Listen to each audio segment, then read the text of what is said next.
Bonsoir mesdames et messieurs et bienvenue dans notre nouvelle édition de 22 heures dont voici les principaux titres.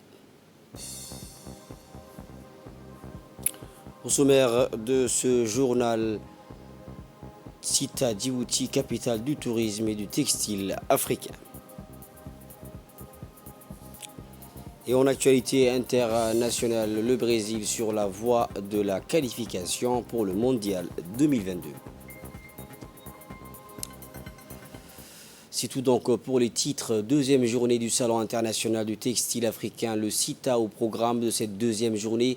Une conférence internationale avec une thématique bien précise, l'éthique, industrie et artisanat. Quelle passerelle pour un essor inclusif du textile africain dans un contexte marqué par la pandémie du Covid-19.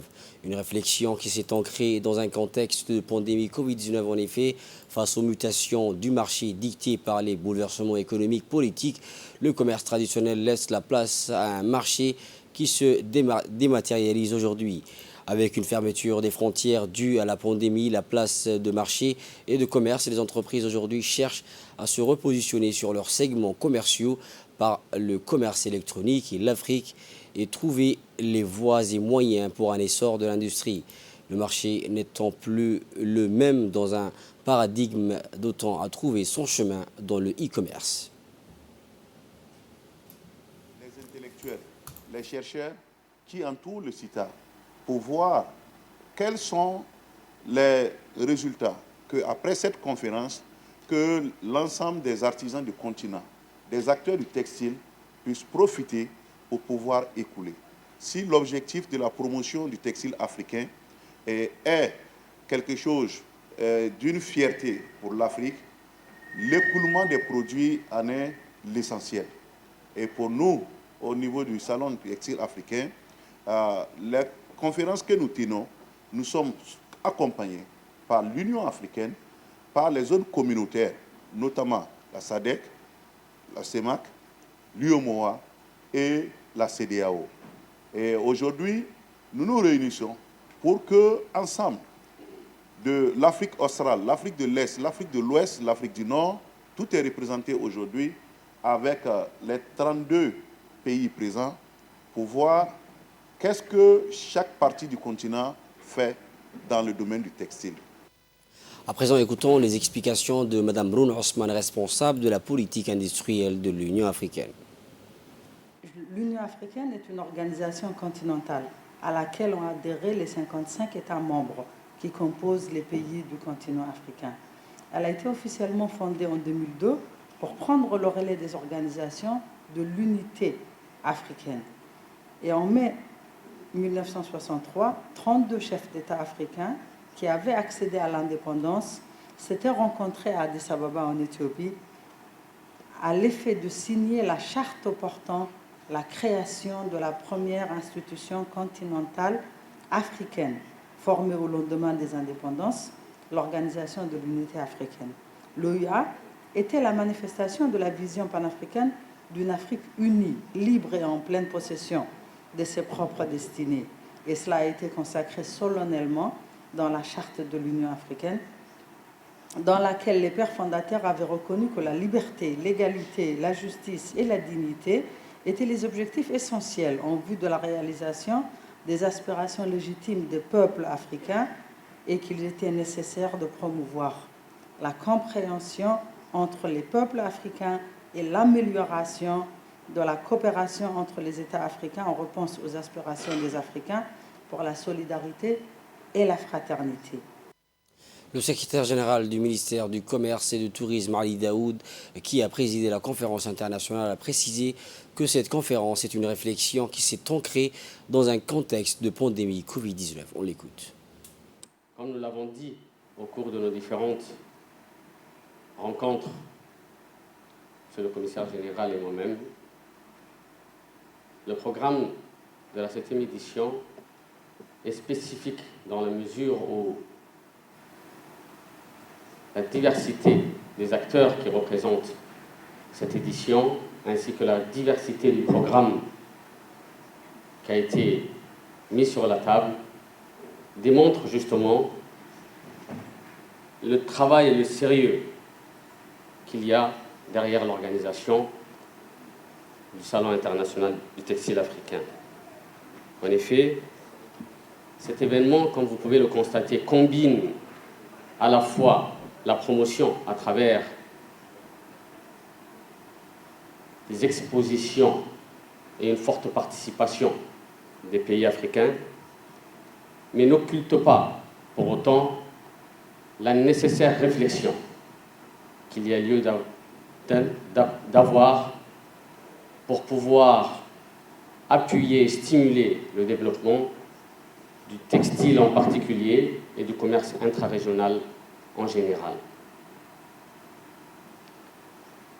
J'espère, je n'en doute pas, que cette conférence et les débats qui vont en suivre permettront d'apporter des réponses, des solutions et des recommandations aux défis auxquels sont confrontés nos populations, nos acteurs qui sont impliqués dans le textile africain. En effet, à l'heure où notre continent s'engage dans un processus d'intégration économique à travers l'avènement de la zone de libre-échange continentale africaine, il importe pour nous, chacun dans son secteur respectif, d'apporter sa pierre à l'édifice. La ministre de la Jeunesse et de la Culture, Dr Hibo Moumin Assoui, a parrainé hier soir au Palais du Peuple le premier défilé de mode grand public de la 7e édition du Salon international du textile africain. Le ministre du Commerce, Mohamed Warsamed Dirié, la ministre de la Femme et de la Famille, Mouna Osman Adan, la ministre déléguée de l'économie numérique et de l'innovation, Mme Mariam Hamadou Ali, ont pris part aux côtés de la ministre de la Culture du Burkina Faso, le commissaire du CITA et de nombreux stylistes et mannequins conviés à ce défilé de mode ouvert pour le public. L'objectif de ce défilé est de créer un cadre idéal d'expression artiste et de promotion style vestimentaire et d'habillement traditionnel valorisant le textile africain. C'était donc l'occasion aussi de donner un engouement pour les jeunes tout en stimulant une scène compétitive contre les mannequins et stylistes. Un jury est constitué pour la sélection des meilleurs stylistes africains. Les stylistes et mannequins issus de 34 pays ont participé à ce défilé du CITA. Le commissaire du CITA, dans un discours prononcé à cette occasion, a rappelé l'objectif de valoriser ce textile vestimentaire et habillement. Toujours donc sur ce sujet, la ministre de la Jeunesse et de la Culture a indiqué que ce défilé va permettre d'inciter nos jeunes à se positionner dans le style et dans la mode. On l'écoute.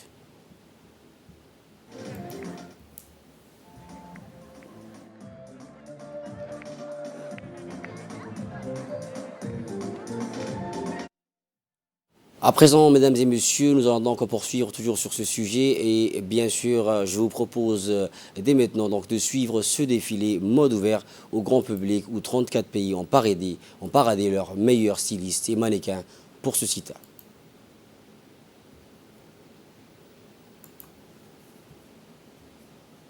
Ce défilé donc a été regardé par bon nombre de personnes qui s'intéressaient bien évidemment au style. Donc c'est 34 pays qui ont participé à ce défilé.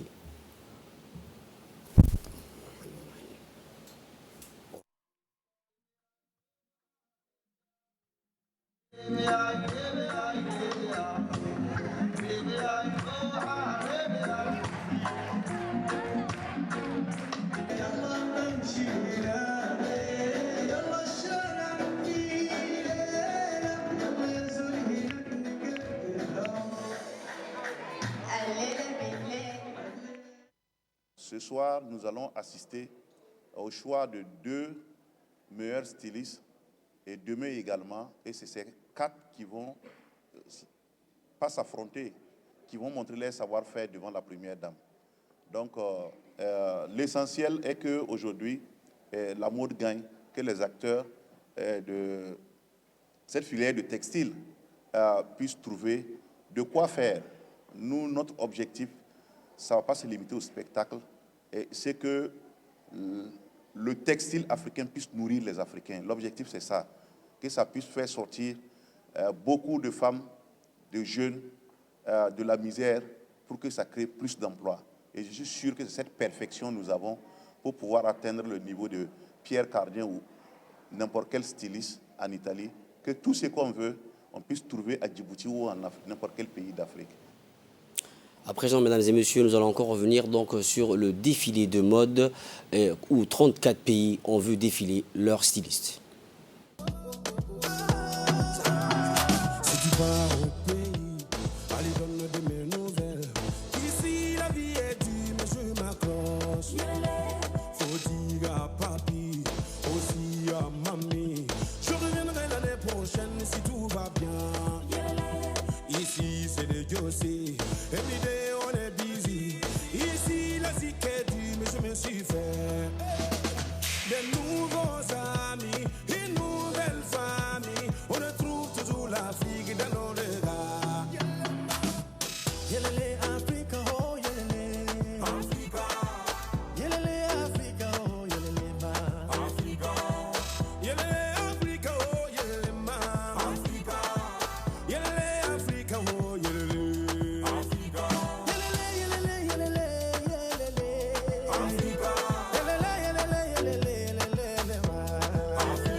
Toujours en nouvelle du pays, le ministre de la Justice et des Affaires pénitentiaires chargé des droits de l'homme, M. Al-Hassan Badon, a reçu ce matin l'ambassadeur de la République populaire de Chine à Djibouti, Wu Bin, dans son cabinet.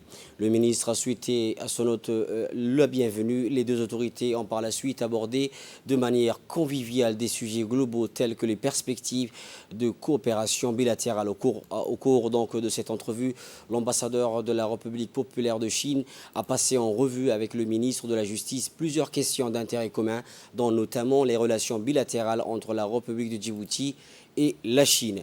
Le ministre de la Justice a rappelé que la République de Djibouti est un petit pays et qu'il est important qu'elle lutte contre la migration illégale pour sauvegarder sa stabilité sociale et sa sécurité, mais il est tout aussi important de lutter contre la traite des personnes qui peut survenir dans un pays de transit comme Djibouti. L'ambassadeur s'est dit prêt à soutenir le département de la justice dans toutes les activités qui seront proposées. Le ministre l'a remercié pour le soutien sans faille de la République populaire de Chine.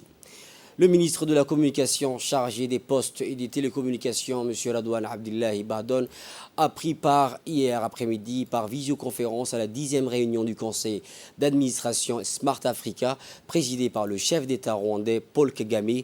Ce colloque donc virtuel a été l'occasion entre les représentants des pays membres d'examiner les progrès enregistrés et de discuter également des objectifs stratégiques fixés.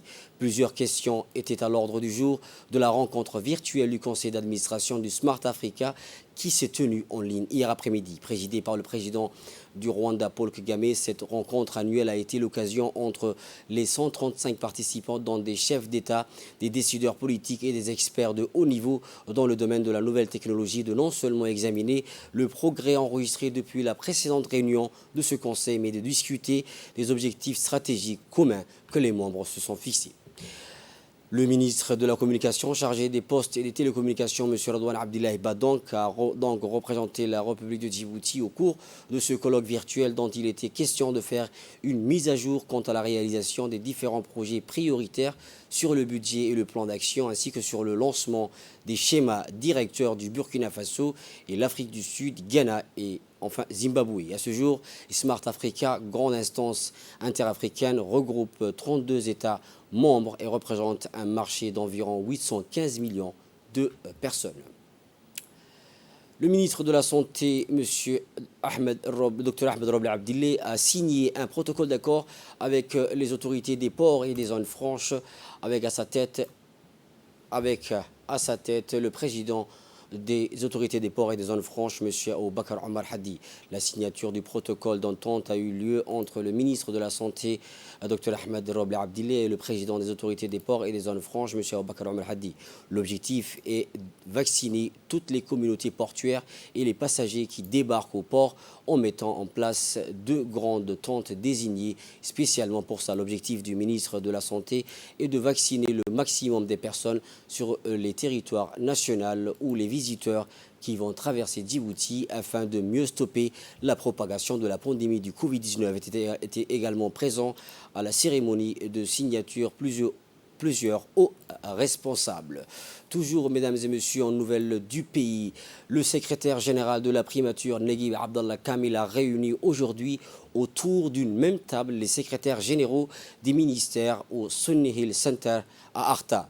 La réunion sur la dématérialisation des procédures administratives, souvent présentée comme le chef de voûte de toute stratégie de modernisation de l'action publique, a pour objet de simplifier les démarches d'usagers ainsi que permettre un accès facile et rapide des citoyens à l'administration en tout lieu du territoire.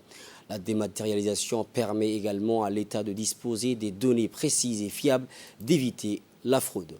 Ont été à l'ordre du jour les interactions entre les portails et les citoyens, la question donc de la protection des données, le développement des services innovants au sein de l'administration et les besoins d'un service centralisé qui nécessite les interactions entre les départements et la préparation d'une stratégie pour harmoniser cette démarche qui va être mise en place.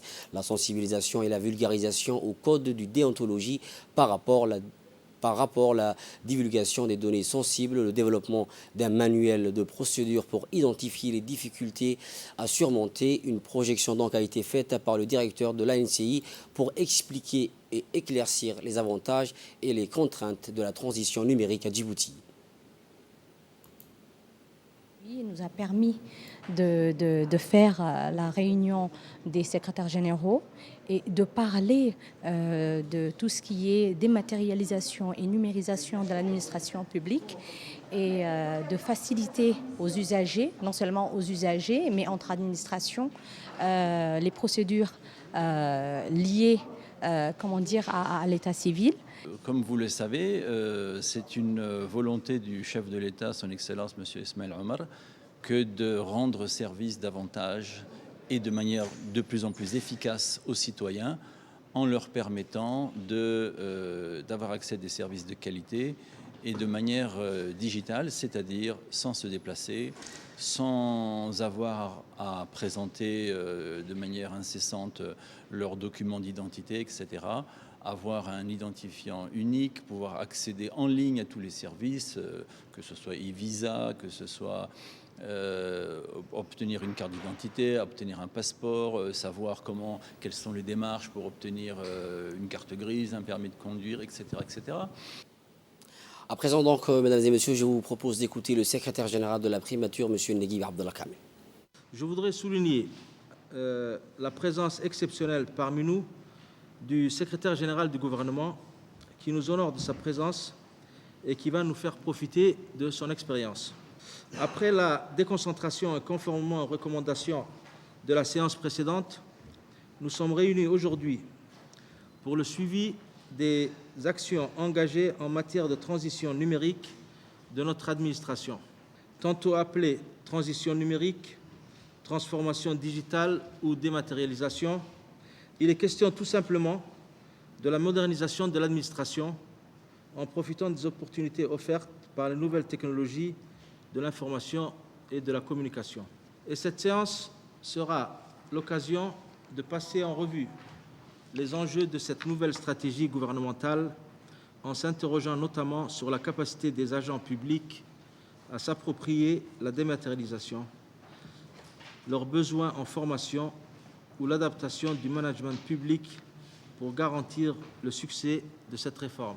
L'administration djiboutienne s'est saisie des enjeux du numérique à travers notamment la mise en place du fichier unique des agents publics ou récemment la mise en place du numéro d'identification unique.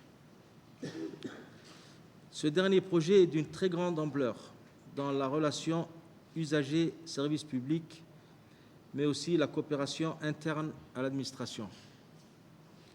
Il permettra notamment la fin de la demande d'information redondante aux usagers des services publics qui n'auront plus à justifier de leur identité devant plusieurs services publics. Le principe du « dites-le-nous une fois » sera dorénavant de mise dans la délivrance des prestations d'un certain nombre de services. La mutualisation et l'échange d'informations entre administrations auparavant cloisonnées constitueront une grande avancée dans le fonctionnement de l'administration. À travers la création de l'ANSSI et plus récemment du ministère délégué à l'économie numérique, notre pays s'est doté des organes chargés de piloter tout le processus de transformation de notre administration.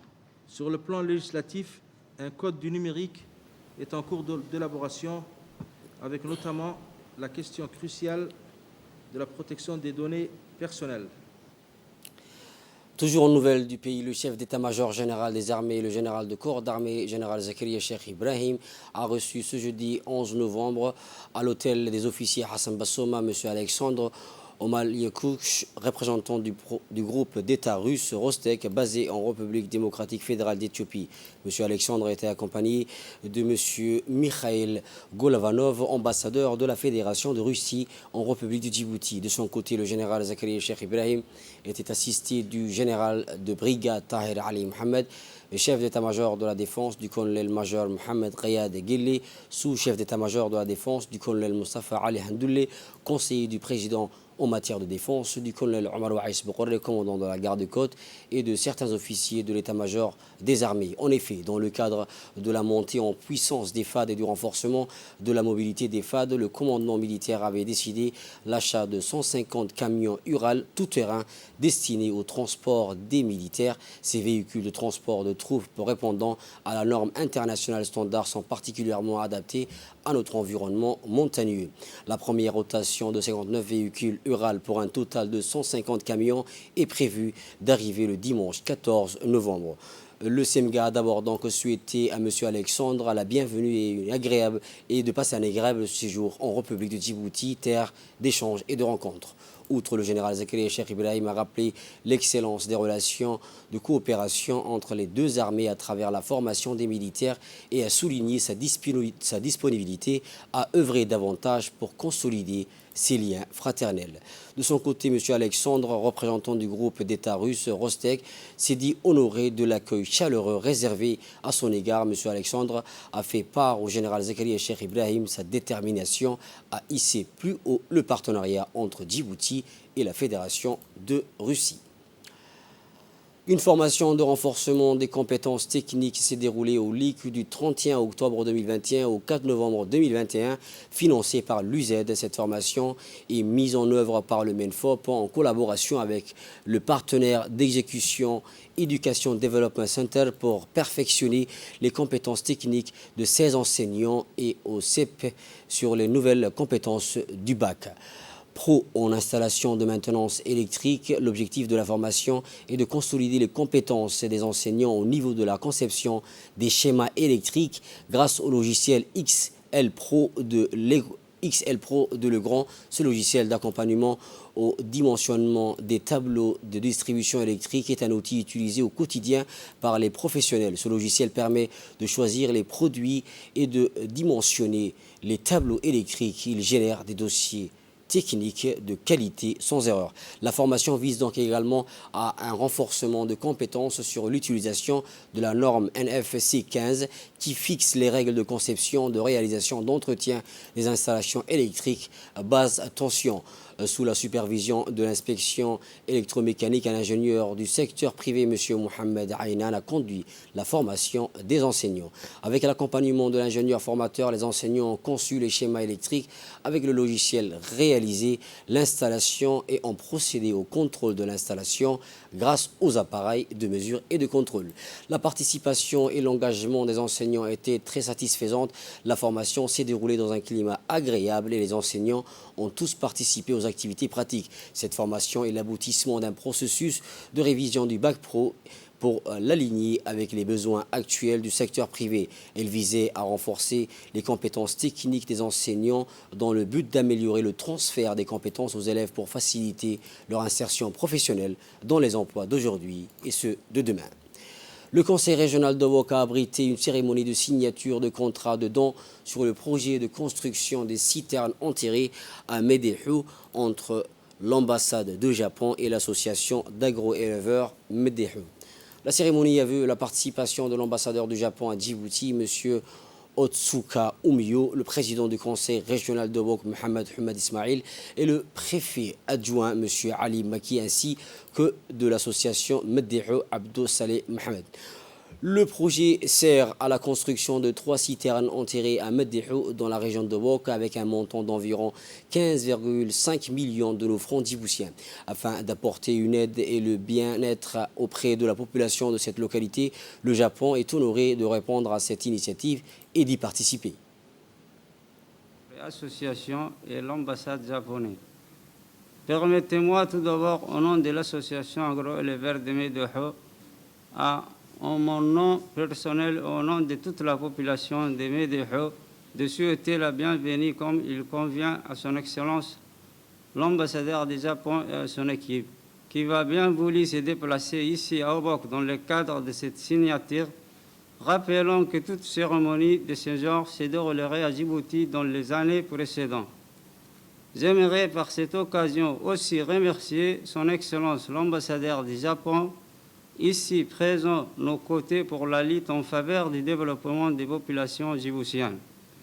Le Japon est un grand pays et un grand ami à la République de Djibouti. À travers ces projets de construction de 3 citernes enterrées dans la localité de Médéhou, plus précisément à Daba, Guéredda'a et à Sagoubi, qui sont les sites de futures réalisations de ces projets. Nul doute que ces projet va contribuer à l'amélioration des conditions de vie de nos concitoyens, réduire la rareté de l'eau dans cette localité. Enfin, je vais clore cette brève intervention en remerciant les autorités locales ici présentes, qui sont les préfets et les présidents du conseil régional, qui nous appuient constamment dans la lutte en faveur de nos communautés les plus vulnérables. Je vous remercie. À présent, je vous propose d'écouter les autres autorités responsables de la région. À la présente cérémonie de signature d'une convention de financement entre l'ambassade du Japon et l'association du Médého. Cette convention concerne le financement des 3 citernes enterrées à Médého. Pour nous, la région de Bok, la localité de Médého, c'est une localité donc prioritaire où vraiment la problématique de la soif est importante. Et aujourd'hui, ce projet qui a été monté par cette jeune association dynamique répond donc parfaitement aux besoins exprimés par la communauté des Médého, donc à chaque fois que nous nous rendons là-bas. À cet égard, je voudrais, Monsieur l'ambassadeur, donc vous dire un grand merci pour l'appui constant que vous apportez pour la région de Bok et également au mouvement associatif de notre région. Je profite de cette occasion également pour rappeler que le Japon est un grand partenaire à notre pays et qu'il y a quand même des relations bilatérales très importantes entre la République du Djibouti et le Japon. À cet égard, au nom du Conseil régional de Bok, Monsieur l'ambassadeur, je vous renouvelle vraiment nos sincères remerciements. Je ne doute pas également que l'association qui est là, qui œuvre beaucoup également pour le développement de sa contrée Médého, va faire du bon travail. Je les invite vraiment à faire du bon travail, car nous, c'est-à-dire que ce soit le conseil régional et la préfecture, nous allons suivre de près l'évolution des travaux. Donc sur ce, je ne vais pas être long. Donc encore une fois, donc, un grand merci donc, à l'ambassadeur du Japon, donc, en particulier à l'ambassade du Japon et à son équipe, et également mes sincères félicitations à l'association qui est là. C'était donc le président du conseil régional de Bok, M. Mohamed Hamad Ismail. Pour sa part, l'ambassadeur du Japon à Djibouti a déclaré que le Japon est honoré de répondre à cette initiative qui va vraiment faciliter l'accès à l'eau potable. Pour la cérémonie de signature de contrat de don sur le projet de construction des citernes enterrées. Le projet sert à la construction des 3 citernes enterrées à Médého, dans la région de Bok, avec un montant d'environ 15,5 millions de francs djiboutiens. Le dit projet ayant pour but de faciliter l'accès à l'eau potable, l'amélioration de l'hygiène et la conservation de l'eau pour les habitants des localités Gereda Dassa Goubi de Daba pourra assurer l'approvisionnement en eau pour environ 630 personnes. Nous assistons ces derniers temps au réchauffement climatique mondial et cela conduit à une insuffisance en eau dans les périodes de sécheresse et à une vulnérabilité de la population. Afin d'apporter une aide et le bien-être auprès de la population de cette localité, le Japon est honoré de répondre à cette initiative et d'y participer pour que la création de ces 3 citernes enterrées puisse faciliter l'accès à l'eau potable et à sa conservation. Je souhaite sincèrement que les travaux de mise en œuvre de ce projet se déroulent en toute sécurité. Je voudrais profiter de cette occasion pour féliciter et remercier le préfet de la région de Bok, la direction de hydrotique rurale du ministère de l'Agriculture, de l'eau, de la pêche et l'élevage et des ressources halieutiques et l'association agro-éleveurs de Médého pour leur coopération afin que ce projet ait abouti et allège ainsi la corvée et du transport de l'eau pour 630 personnes bénéficiaires de ces localités. Et de là, nous passons à l'actualité internationale mondiale 2022. Le Brésil sur la voie de la qualification. Le Brésil, au parcours presque parfait, pourrait définitivement valider sa qualification pour le mondial 2022 de football au Qatar après son prochain rendez-vous contre la Colombie avant un déplacement autrement plus périlleux 5 jours plus tard en Argentine. Avec un match de moins que leur adversaire de la zone Amérique du Sud, Brésil, les Brésiliens donc et Argentins, toujours invaincus, dominent outrageusement cette campagne de qualification. La sélection de Neymar en tête avec 31 points, 10 victoires et un match nul devant celle de Lionel Messi. Et donc les équipes se préparent et le Brésil veut donc prendre part à ce mondial 2022. Le match aller-Brésil-Argentine avait été arrêté le 5 octobre à Sao Paulo, 5 minutes après le coup d'envoi en raison d'un imbroglio sanitaire. 4 joueurs argentins évoluant en Angleterre ayant été accusés d'avoir violé les protocoles anti-corona. Mesdames et messieurs, c'est la fin de ce journal. Merci à vous de l'avoir suivi et excellente suite de programme sur Télé Djibouti.